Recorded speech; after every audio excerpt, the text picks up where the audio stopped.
قرآن مجید نے حضرت آدم علیہ السلام کے ان دونوں بیٹوں کا نام ذکر نہیں کیا، صرف آدم کے 2 بیٹے کہہ کر مجمل چھوڑ دیا ہے۔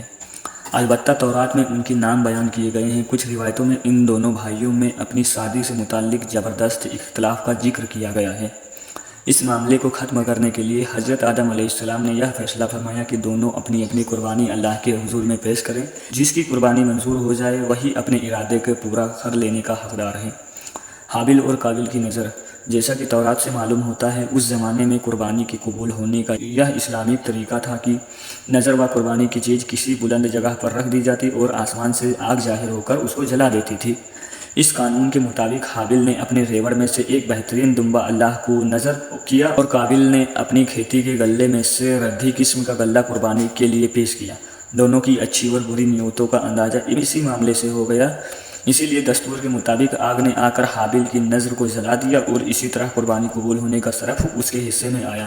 قابیل اپنی اس توہین کو کسی طرح برداشت نہ کر سکا اور اس نے غیظ و غضب میں آ کر حابیل سے کہا کہ میں تجھ کو قتل کیے بغیر نہ چھوڑوں گا تاکہ تو اپنی مراد کو نہ پہنچ سکے۔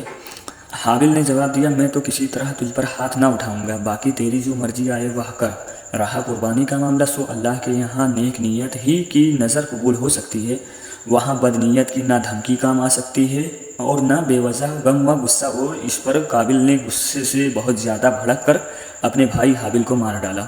قرآن پاک میں نہ شادی سے متعلق اختلاف کا ذکر ہے اور نہ ان دونوں کے ناموں کا ذکر ہے، صرف قربانی نذر کا ذکر ہے، اور اس روایت سے زیادہ حابیل کی لاش کے دفن سے متعلق یہ اضافہ ہے۔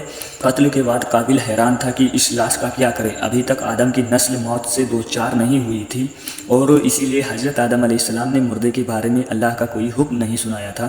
اس نے دیکھا کہ ایک کوے نے زمین کریت کر گڑھا کھودا۔ قابیل نے اسے دیکھ کر چیتا کہ مجھے بھی اپنے بھائی کے لیے اسی طرح گڈھا کھودنا چاہیے، اور کچھ روایتوں میں ہے کہ کوے نے دوسرے مردے کوے کو اس گڈھے میں چھپا دیا۔ قابیل نے یہ دیکھا تو اپنی ناکارہ زندگی پر بے حد افسوس کیا اور کہنے لگا کہ میں اس جانور سے بھی گیا گزرا ہو گیا ہوں کہ اپنے اس جرم کو چھپانے کی بھی اہلیت نہیں رکھتا۔ شرمندگی اور افسوس سے سر جھکا لیا اور پھر اسی طرح اپنے بھائی کی لاش کو مٹی کے حوالے کر دیا۔